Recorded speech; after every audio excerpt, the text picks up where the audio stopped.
എല്ലാവർക്കും നമസ്കാരം. Teach from ഹാർട്ടിൻ്റെ പുതിയൊരു വീഡിയോയിലേക്ക് സ്വാഗതം. എൻ്റെ പ്രിയപ്പെട്ട NAS+2 വിദ്യാർത്ഥികളെ, ഞാൻ നിങ്ങളുടെ സ്വന്തം ശ്രീരേഖ ടീച്ചർ.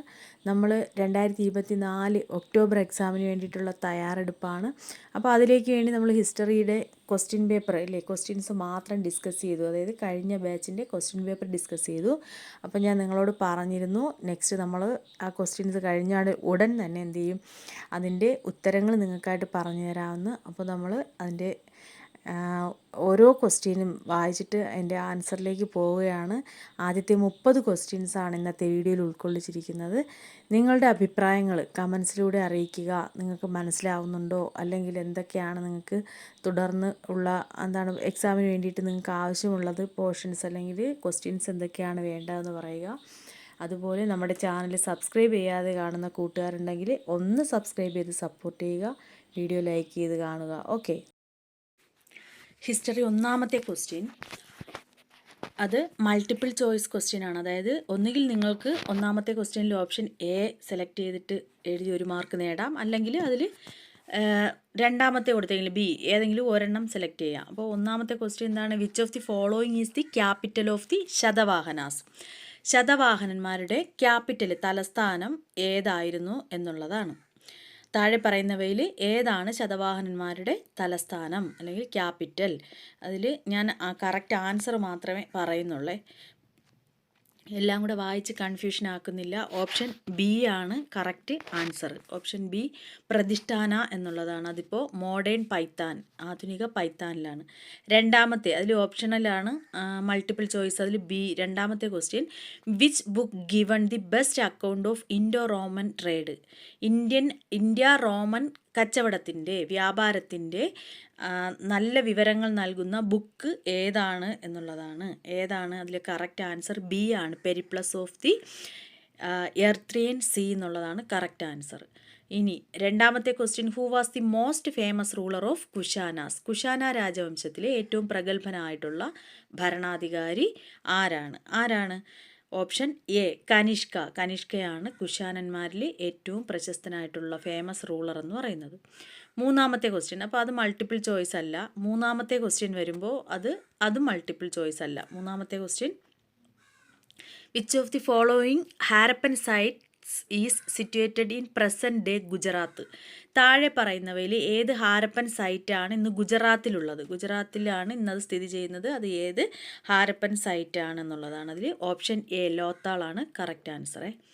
നാലാമത്തെ question, who was the most celebrated Indo Greek ruler of northern western India? അതായത് വടക്ക് പടിഞ്ഞാറൻ ഇന്ത്യയിലെ, നോർത്തേൺ വെസ്റ്റേൺ ഇന്ത്യയിലെ ഏറ്റവും പ്രശസ്തനായിട്ടുള്ള ഇൻഡോ ഗ്രീക്ക് ഭരണാധികാരി ആരാണ് എന്നുള്ളതാണ്. അത് ഓപ്ഷൻ ബി അലക്സാണ്ടർ എന്നുള്ളതാണ് കറക്റ്റ് ആൻസർ. അലക്സാണ്ടർ. അതിലെ മൾട്ടിപ്പിൾ ചോയ്സ് നെക്സ്റ്റ് ക്വസ്റ്റ്യൻ, ഒന്നിൽ നിങ്ങൾക്ക് ആ ക്വസ്റ്റ്യൻ എഴുതാം, ആൻസർ ചെയ്യാം, അല്ലെങ്കിൽ ഇനി പറയാൻ പോകുന്നത് ഏതെങ്കിലും ഒരെണ്ണത്തിന് ആൻസർ ചെയ്യുക. The Shaka originally belonged to which part of Asia? Shaka എന്ന് പറയുന്നത് ഏഷ്യയിലെ ഏത് ഭാഗത്ത്, അല്ലെങ്കിൽ ഒറിജിനലി ഏത് ഭാഗത്തായിരുന്നു എന്നുള്ളതാണ്. Shaka originally belonged to which part of Asia? ഏത് ഏഷ്യയുടെ ഭാഗമായിരുന്നു? Option A central Asia.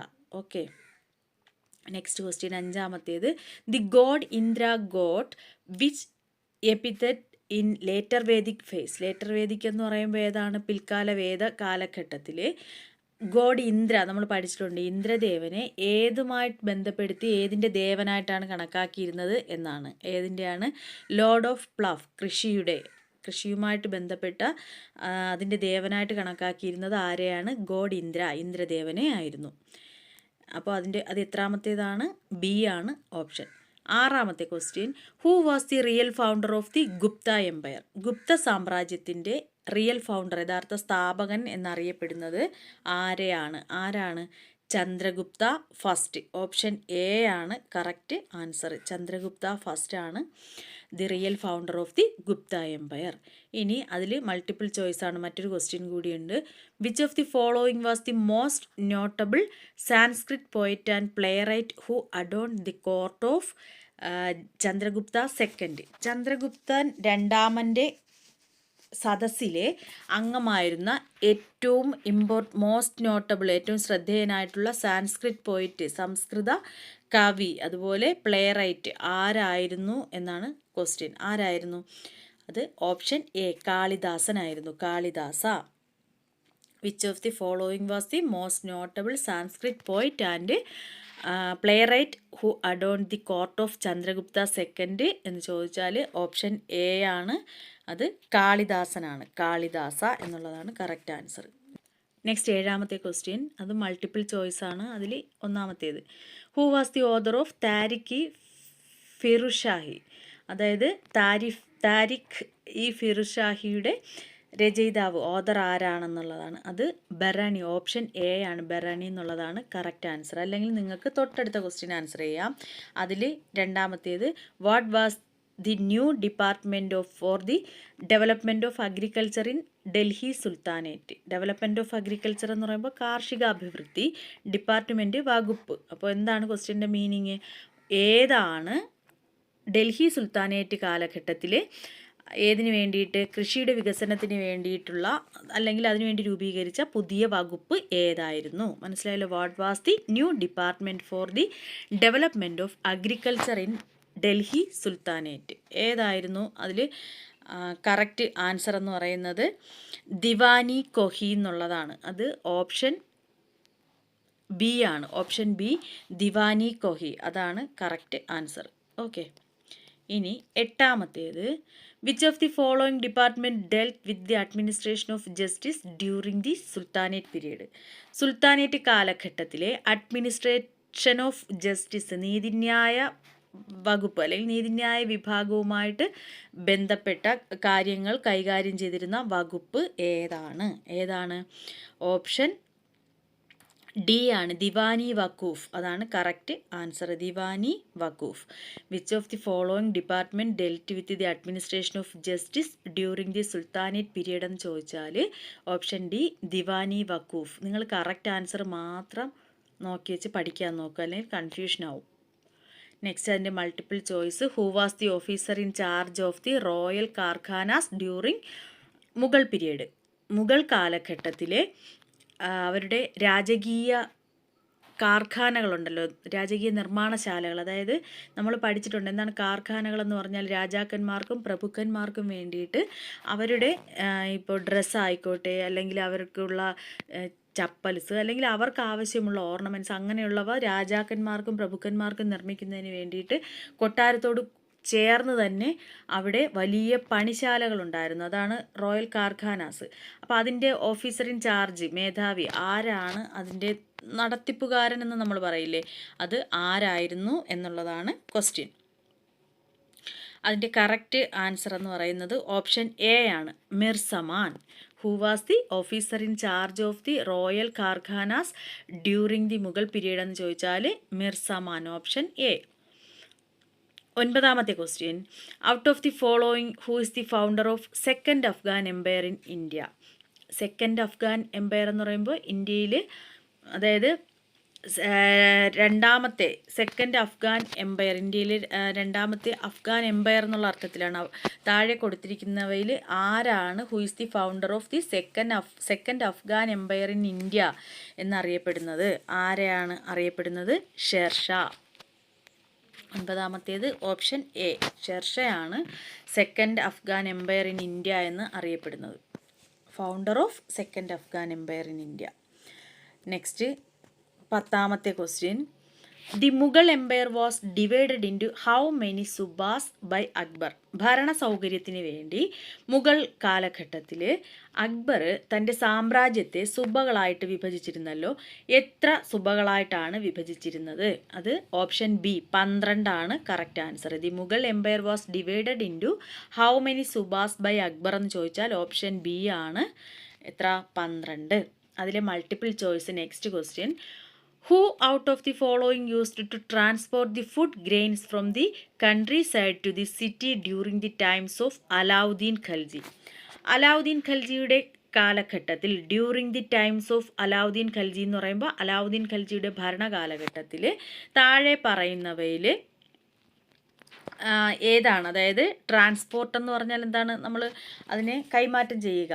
The food grains, ധാന്യങ്ങളും മറ്റും എവിടെ നിന്ന്? ഫ്രം കൺട്രി സൈഡ്, അതായത് നാട്ടിൻ പുറത്ത് അല്ലെങ്കിൽ അവരുടെ രാജ്യത്തിൻ്റെ ആ നാട്ടിൽ നിന്നും ടു സിറ്റിയിലേക്കൊക്കെ ഈ ധാന്യങ്ങൾ ട്രാൻസ്പോർട്ട് ചെയ്തിരുന്നു. അതിന് പറയുന്ന പേര് എന്തായിരുന്നു? എന്താണ്? ബെഞ്ചറാസ്. ആരാണ്? ബെഞ്ചറാസ് എന്നാണ് അവരെ അറിയപ്പെട്ടിരുന്നത്. Who out of the following used to transport the food grains from the countryside to the city during the times of Alauddin Khalji. ആരാണ്? ബെഞ്ചറാസ് ആണ്. 11ാമത്തെ question. Which battle out of the following during the third Carnatic war ended almost a century of conflict over supremacy between the French and British power in India? താഴെ കൊടുത്തിരിക്കുന്നതിൽ ഏത് ബാറ്റിലാണ്, ഏത് യുദ്ധമാണ്, അതായത് third Carnatic വാറിൻ്റെ സമയത്ത് ഏത് യുദ്ധമാണ് സെഞ്ചുറി ഓഫ് കോൺഫ്ലിക്റ്റ് എന്ന് പറഞ്ഞാൽ എന്താണ്? നൂറ്റാണ്ടുകളായിട്ടുള്ളൊരു സംഘടന. ആരൊക്കെ തമ്മിലാണ്? ഫ്രഞ്ചുകാരും ബ്രിട്ടീഷുകാരും തമ്മിൽ നമ്മുടെ മേൽ സൂപ്രമസിക്ക് വേണ്ടിയുള്ള അധികാരം സ്ഥാപിച്ചെടുക്കുന്നതിന്, പവർ ഇൻ ഇന്ത്യയിൽ അധികാരം സ്ഥാപിച്ചെടുക്കുന്നതിന് വേണ്ടിയിട്ട് രണ്ടുപേരും കൂടി നടത്തിയൊരു യുദ്ധം. അതായത് നൂറ്റാണ്ടുകളോളം നീണ്ടുനിന്ന സംഘടനം അല്ലേ? അത് അവസാനിക്കുന്ന ഏത് യുദ്ധമാണെന്നാണ് ചോദിച്ചിരിക്കുന്നത്. ഏത് വാറാണ് എന്നാണ് ചോദിച്ചിരിക്കുന്നത്, അല്ലെങ്കിൽ ബാറ്റിൽ. ഏത് ബാറ്റിലാണ്? ഫസ്റ്റ് ഓപ്ഷൻ എ ആണ് കറക്റ്റ്. ബാറ്റിൽ ഓഫ് വാൻഡിവാഷ് എന്നുള്ളതാണ്. നെക്സ്റ്റ് 12ാമത്തേത്. The battle of Plassey was fought in. എന്നായിരുന്നു പ്ലാസി യുദ്ധം നടന്നത്? 1757. ഓപ്ഷൻ എ ആണ്. ഇനി അത് ഓപ്ഷണൽ ക്വസ്റ്റ്യൻ ആണ്. ഓർ ഏതാണ്? Who out of the following British governor generals devised the doctrine of lapse policy? Doctrine of lapse, ദത്തവകാശ നിരോധന നിയമം, ആ പോളിസി നയം കൊണ്ടുവന്നത് ആരാണ്? ലോർഡ് ഡെൽഹൌസി, അല്ലെങ്കിൽ ഡെൽഹൌസി പ്രഭു എന്ന് നമുക്ക് പറയാം. Lord Dalhousie. എന്തായിരുന്നു ദത്തവകാശ നിരോധന നയം? അതായത് ഏതെങ്കിലും ഒരു നാട്ടുരാജ്യത്തിലെ രാജാവ് അനന്തരാവകാശികളില്ലെങ്കിൽ, മക്കളില്ലാതെ വന്നാൽ എന്ത് ചെയ്യണം? അദ്ദേഹത്തിൻ്റെ സ്വത്ത് ബ്രിട്ടീഷ് ഇന്ത്യയോട് കൂട്ടിച്ചേർക്കണം. അതാണ് ഡോക്ട്രീൻ ഓഫ് ലാപ്സ്. കുഞ്ഞുങ്ങളെ ദത്തെടുക്കാൻ പാടില്ല. ദത്തെടുത്തു കഴിഞ്ഞാൽ എന്ത് ചെയ്യും? അവരുടെ സ്വത്ത് മക്കളിലേക്ക് പോകും. അപ്പോൾ മക്കളില്ലാതെ ആരെങ്കിലും നാട്ടുരാജാവ് ഉണ്ടെങ്കിൽ ആ നാട്ടുരാജാവ് അദ്ദേഹത്തിൻ്റെ കാലശേഷം എന്ത് ചെയ്യണമായിരുന്നു? ബ്രിട്ടീഷ് ഇന്ത്യയോട് അദ്ദേഹത്തിൻ്റെ ഭൂപ്രദേശം കൂട്ടിച്ചേർക്കണമായിരുന്നു. നെക്സ്റ്റ് 13ാമത്തെ question. Out of the following in which field the idea of nationalism was first expressed in India? താഴെ പറയുന്നവയിൽ ഏത് മേഖലയിലാണ് നാഷണാലിസം, ദേശീയത എന്ന ഒരു ഐഡിയ ആദ്യമായിട്ട് എക്സ്പ്രസ് ചെയ്തത്, അല്ലെങ്കിൽ നമ്മൾ ആദ്യമായിട്ട് പ്രതിഫലിച്ചത് ഏത് മേഖലയിൽ ആയിരുന്നു? ഏതാണ്? ഓപ്ഷൻ ഡി ആണ്. പൊളിറ്റിക്കൽ മേഖല, രാഷ്ട്രീയ മേഖലയിലായിരുന്നു. 14ാമത്തെ question. Who amongst the following was the first one to attack the practice of sati? സതിക്കെതിരായിട്ട് പോരാടിയ, താഴെ കൊടുത്തിരിക്കുന്നവയിൽ ആരാണ് സതിക്കെതിരായിട്ട് പോരാടിയത് എന്നാണ്. അത് നമുക്കറിയാം. സതിക്കെതിരായിട്ട് പോരാടിയത് രാജാറാം മോഹൻ റായ്. ഓപ്ഷൻ ബി ആണ്. 15ാമത്തെ question. Which leader out of the following initiated the anti caste movement in Maharashtra? മഹാരാഷ്ട്രയിൽ ആൻറ്റി കാസ്റ്റ് മൂവ്മെൻറ്റിന് മുൻകൈയെടുത്തത്, നേതൃത്വം വഹിച്ചത് ആരായിരുന്നു എന്നുള്ളതാണ് 15ാമത്തെ ക്വസ്റ്റ്യൻ. ആരായിരുന്നു? ജ്യോതിബ ഫൂലെ ആയിരുന്നു. നെക്സ്റ്റ് 16ാമത്തെ. ഡ്രെയിൻ തിയറി, ചോർച്ചാ സിദ്ധാന്തം. Drain theory was propounded in which of the following book? താഴെ കൊടുത്തിരിക്കുന്നതിൽ ഏത് ബുക്കിലാണ് ഏതിനെക്കുറിച്ച്? നമ്മുടെ ഡ്രെയിൻ തിയറി, ചോർച്ചാ സിദ്ധാന്തം ദാദാഭായ് നവറോജി എഴുതിയതാണല്ലേ. അദ്ദേഹത്തിൻ്റെ ഒരു സിദ്ധാന്തമാണ് ഡ്രെയിൻ തിയറി എന്ന് പറയുന്നത്. അതിനെക്കുറിച്ച് പറഞ്ഞിട്ടുള്ള ബുക്ക് ഏതാണ് എന്നാണ് ക്വസ്റ്റ്യൻ. ഏതാണ്? Poverty and British rule in India, Hindu Swaraj, unity of India, Vedas. ഇത്രയും 4 ഓപ്ഷൻസ് ഉണ്ട്. അതെനിക്കൊരു ഡൗട്ടുണ്ട്. എന്നാലും poverty and British rule in India എന്നുള്ളതാണ് കറക്റ്റ് ആൻസർ എന്നാണ് എൻ്റെ ഓർമ്മ. ഞാൻ അതല്ലെങ്കിൽ നിങ്ങൾക്ക് പറഞ്ഞു തരാം. ഓക്കെ. 16ാമത്തേത് ഓപ്ഷൻ എ ആണ്. ഇല്ലെങ്കിൽ ഞാൻ പറഞ്ഞു തരാം. നെക്സ്റ്റ് 16ൽ 2ാമത്തേത്. With the idea of religions, nationalism and nationalism, the Ganapati festival was introduced by Tilak in which state? The idea of religions nationalism, അതായത് മതദേശീയത എന്നുള്ള ഒരു ഐഡിയയുടെ അടിസ്ഥാനത്തിൽ ഗണപതി ഫെസ്റ്റിവലിൽ സംഘടിപ്പിച്ചത് ബാലഗംഗാധര തിലക് സംഘടിപ്പിച്ച ഗണപതി ഫെസ്റ്റിവലിൽ ഏത് സ്റ്റേറ്റിലാണ് നടത്തിയത് എന്നുള്ളതാണ് ക്വസ്റ്റ്യൻ. ഏത് സ്റ്റേറ്റിലാണ്? മഹാരാഷ്ട്ര. 16ാമത്തേത് ബി ആണ്, മഹാരാഷ്ട്ര. നേരത്തെ ഞാൻ പറഞ്ഞില്ലേ ഡ്രെയിൻ തിയറി ഏത് തന്നെയാണ്? ഓപ്ഷൻ എ തന്നെയാണ്. Poverty and un British rule in India എന്നുള്ളത് തന്നെയാണ്. അതിൽ ഓപ്ഷണൽ ചോയ്സ് രണ്ടാമത്തേതിൻ്റെ ആൻസർ മഹാരാഷ്ട്ര, ചോയ്സ് ബി ആണ്. ഓക്കെ, ഇനി നെക്സ്റ്റ് 17ാമത്തെ question. Mister A O Hume, a retired English ICS officer, played an important role in the formation of Indian National Congress in which year? അതായത് ഒരു retired English ICS ഓഫീസറായ mister A O Hume അദ്ദേഹം Indian National കോൺഗ്രസിൻ്റെ രൂപീകരണത്തിൽ അദ്ദേഹം ഒരു വലിയ പങ്ക് വഹിച്ചിട്ടുണ്ട്. അങ്ങനെ Indian National Congress in which year, അത് ഏത് വർഷമാണെന്നാണ് ചോദിച്ചേക്കുന്നത്. 17ാമത്തേത് അത് 1885 ഇന്ത്യൻ നാഷണൽ കോൺഗ്രസ് രൂപീകൃതമാകുന്ന 1885 കറക്റ്റ് ആൻസർ, എ ആണ്. For the goal of swaraj, the appeal and petition method was used by which group of leaders against colonial rule? Colony ഭരണത്തിനെതിരായിട്ട് എന്താണ് for the goal of Swaraj എന്നുള്ള ലക്ഷ്യത്തിന് വേണ്ടി അപ്പീൽ ആൻഡ് പെറ്റീഷൻ എന്നുള്ളൊരു method was used by ഏത് ഗ്രൂപ്പുകാരാണ് ഉപയോഗിച്ചത് എന്നുള്ളതാണ്. അതായത് മിതവാദികളും ഉണ്ടായിരുന്നു, തീവ്രവാദികളും ഉണ്ടായിരുന്നു അല്ലേ നമ്മളെ സ്വാതന്ത്ര്യ സമരവുമായി ബന്ധപ്പെട്ട കാലഘട്ടത്തിൽ. അപ്പം മോഡറേറ്റേഴ്സ് എന്ന് പറയുമ്പോഴത്തേക്ക് ആരാണ്? മിതവാദികൾ. എക്സ്ട്രീമിസ്റ്റ് എന്ന് പറയുമ്പോൾ തീവ്രവാദ സ്വഭാവമുള്ളവർ. അപ്പോൾ ഇവിടുത്തെ ആൻസർ എന്ന് പറയുന്നത് അപ്പീൽ ആൻഡ് പെറ്റീഷൻ മെത്തേഡ് ഏത് ഗ്രൂപ്പുകാരാണ് മുന്നോട്ട് വെച്ചത്? മോഡറേറ്റ്സ്, ഓപ്ഷൻ എ ആണ്, മിതവാദികൾ. നെക്സ്റ്റ് 18ാമത്തെ ക്വസ്റ്റ്യൻ. 18ാമത്തേത് in 1905 which of the following governor generals announce the partition of Bengal? 1905 താഴെ പറയുന്നവരിൽ ഏത് ഗവർണർ ജനറലാണ് പാർട്ടീഷൻ ഓഫ് ബംഗാൾ വിഭജനം അനൗൺസ് ചെയ്തത്? അത് നമുക്ക് അറിയാവുന്നതാണ്. ആരാണ് പാർട്ടീഷൻ ഓഫ് ബംഗാൾ അല്ലെങ്കിൽ ബംഗാൾ വിഭജനവുമായി ബന്ധപ്പെട്ട ഗവർണർ ജനറൽ എന്ന് പറയുന്നത് ലോർഡ് കഴ്സൺ പ്രഭു ആണ്. ഓപ്ഷൻ ബി ആണ് കറക്റ്റ് ആൻസർ. 19ാമത്തെ question. In which of the Congress session in 1907 the rift between moderates and extremist resulted in the split of Congress? In which of the Congress session, ഏത് 1907 ഏത് കോൺഗ്രസ് സെഷനിൽ വെച്ചാണ് ആരൊക്കെ തമ്മിൽ മോഡറേറ്റേഴ്സും അതായത് ആരാണ് മിതവാദികളും തീവ്രവാദികളും തമ്മിൽ കോൺഗ്രസ് സ്പ്ലിറ്റ് ആവേണ്ടി വന്നത് ഏത് സമ്മേളനത്തിൽ വെച്ചാണെന്നാണ് ചോദ്യം. അതിൻ്റെ കറക്റ്റ് ആൻസർ എന്ന് പറയുന്നത് ഏതാണ്? അതായത് ഓപ്ഷൻ സി ആണ്, ഡൽഹി സെഷനിൽ വെച്ചിട്ടാണ്, ഓപ്ഷൻ സി. 20ാമത്തെ question. Which of the following event sparked off the first world war in 1914? 1914 ഒന്നാം ലോക മഹായുദ്ധം നടക്കുന്നതിന് ആസ്പദമായിട്ടുള്ള സംഭവം event sparked first world war എന്നാണ്. ഏത് സംഭവവുമായിട്ട് ബന്ധപ്പെട്ടാണ് പെട്ടെന്ന് ഒന്നാം ലോക മഹായുദ്ധം പൊട്ടിപ്പുറപ്പെടുന്നത്? ഏതാണ്? നമ്മൾ പഠിച്ചതാണ്. ഒന്നാമത്തേത് എ ആണ് correct answer. Murder of archduke Franz Ferdinand at Sarajevo, അതായത് സറാജവോയിൽ വെച്ചിട്ട് ആർച്ച് ഡ്യൂക്ക് ഫ്രാൻസ് ഫെർഡിനാൻഡ് രാജകുമാരൻ കൊല ചെയ്യപ്പെട്ടതാണ് ഒന്നാം ലോക മഹായുദ്ധത്തിന് കാരണമായത്. ഓപ്ഷൻ എ ആണ്.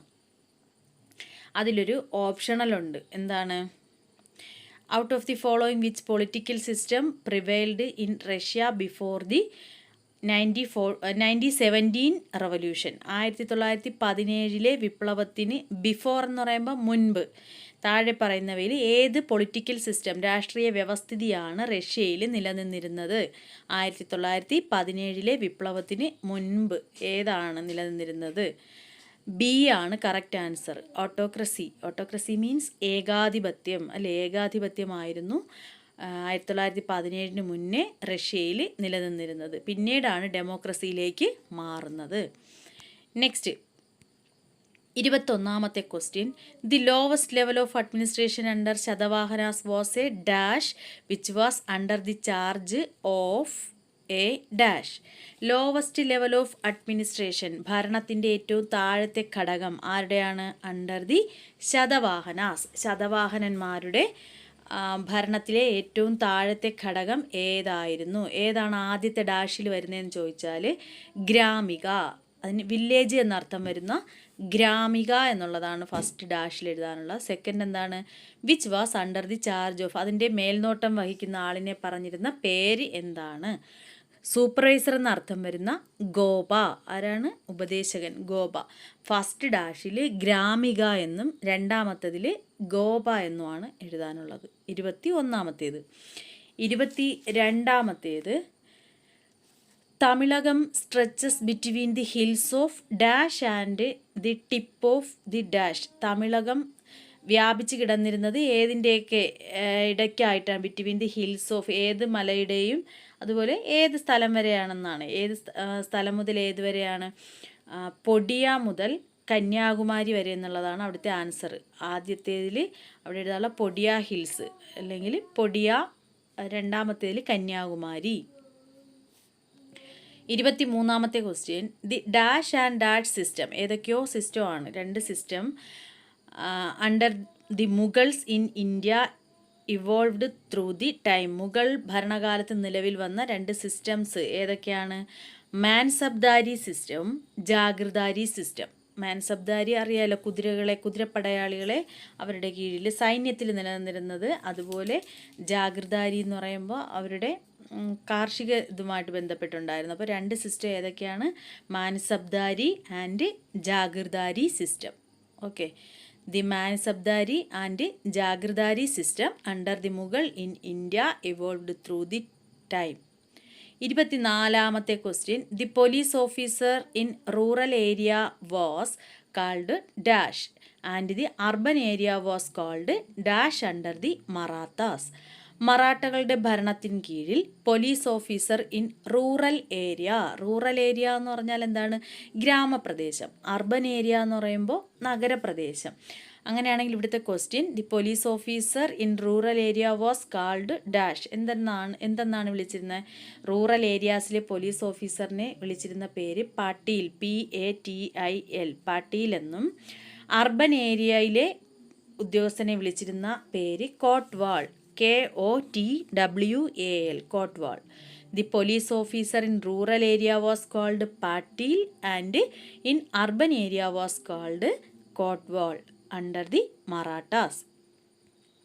25ാമത്തെ question. Complete the following sentences. താഴെ കൊടുത്തേക്കുന്ന സെൻറ്റൻസുകൾ കംപ്ലീറ്റ് ചെയ്യാനാണ്. എനി ടു, ഏതെങ്കിലും രണ്ടെണ്ണം എഴുതിയാൽ മതി, 2 മാർക്കിന് അല്ലേ. ഒന്നാമത്തേത്. The subsidiary alliance system was introduced by dash. Subsidiary alliance സംവിധാനം കൊണ്ടുവന്നത് ആരാണ് സബ്സിഡിയറി അലയൻസ് കൊണ്ടുവന്ന? കാർഷിക വൃത്തിയുമായി ബന്ധപ്പെട്ടതാണ്. Lord Wellesley. ആരാണ്? Lord Wellesley. Doctrine of lapse കൊണ്ടുവന്നത് ലോർഡ് ഡെൽഹൌസി. ഇനി രണ്ടാമത്തെ question. Dash was the last Indian state to be conquered by the British in 1847. 1849 ആ കാലഘട്ടത്തിൽ ബ്രിട്ടീഷുകാർ കീഴടക്കിയ ഇന്ത്യയിലെ ലാസ്റ്റ് സ്റ്റേറ്റ്, ആ സമയത്തുണ്ടായിരുന്നതിൽ ലാസ്റ്റ് സ്റ്റേറ്റ് ഏതായിരുന്നു എന്നാണ്? പഞ്ചാബ്. ഏതാണ്? Punjab was the last Indian state to conquered by the British in 1849. മൂന്നാമത്തെ ക്വസ്റ്റ്യൻ എന്താണ്?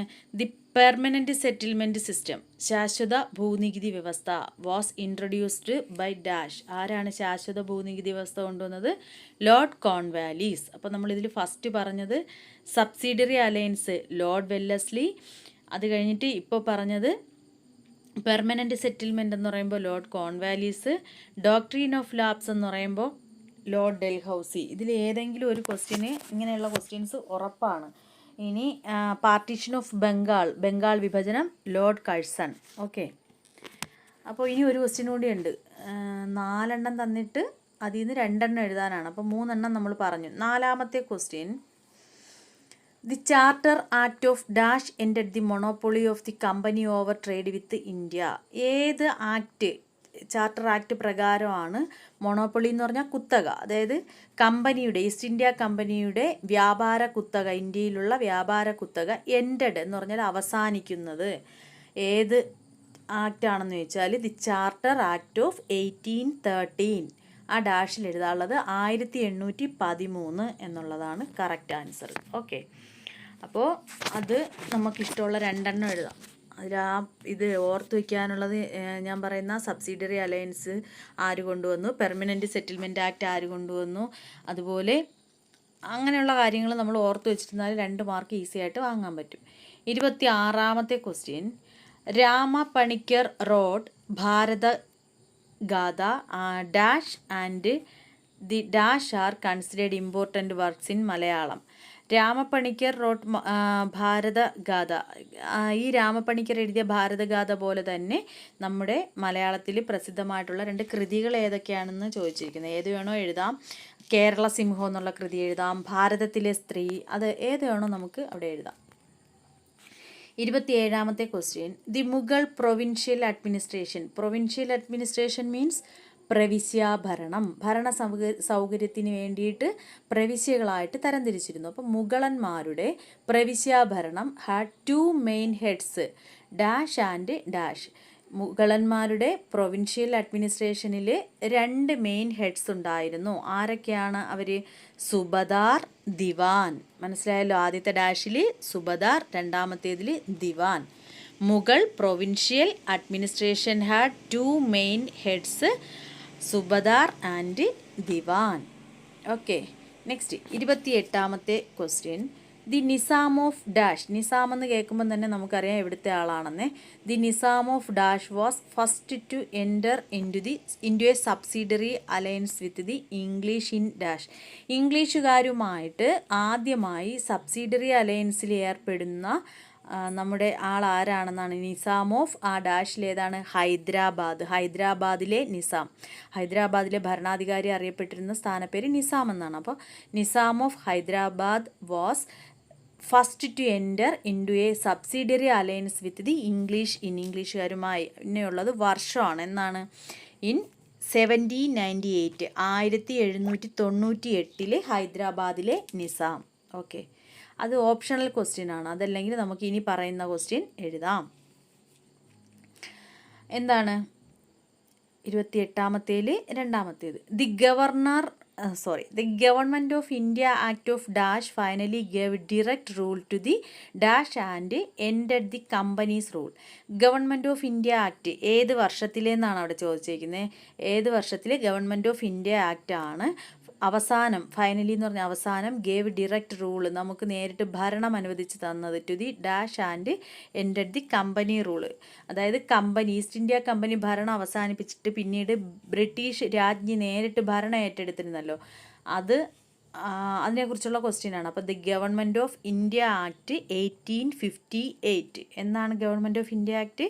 1858 act of 1858 finally gave direct rule to the British crown. ആരാണ് ഏറ്റെടുത്തത്? ബ്രിട്ടീഷ് സാമ്രാജ്യം നേരിട്ട് രാജ്ഞി ഭരണം ഏറ്റെടുത്തു. ബ്രിട്ടീഷ് ക്രോൺ, CROWN എന്നുള്ളതാണ്. ബ്രിട്ടീഷ് ക്രോൺ എന്നുള്ളതാണ് അവിടുത്തെ answer. And ended the company's rule, കമ്പനിയുടെ ഭരണം അവസാനിപ്പിക്കുകയും ചെയ്തു.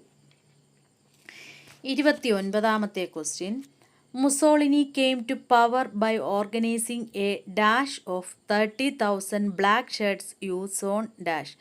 നമുക്കറിയാം മുസോളിനിയുടെ സംഘടന അല്ലേ, യൂത്തുകളെ സംഘടിപ്പിച്ചുകൊണ്ട് അദ്ദേഹം സൈന്യം, ബ്ലാക്ക് ഷർട്ട്സ്, കരിങ്കുപ്പായക്കാർ. അപ്പോൾ Mussolini came to power by organising എന്ത് നടത്തിക്കൊണ്ടാണ്? ആദ്യത്തെ ഡാഷിൽ എഴുതാനുള്ളത് മാർച്ച് ഓൺ റോം, റോമിലേക്ക് മാർച്ച് നടത്തി, ഓഫ് 30,000 ബ്ലാക്ക് ഷർട്ട്സ്, 30,000 ബ്ലാക്ക് ഷർട്ട്സ്, അവരുടെ കരിങ്കുപ്പായക്കാർ, കറുത്ത കുപ്പായക്കാരുമായിട്ട്.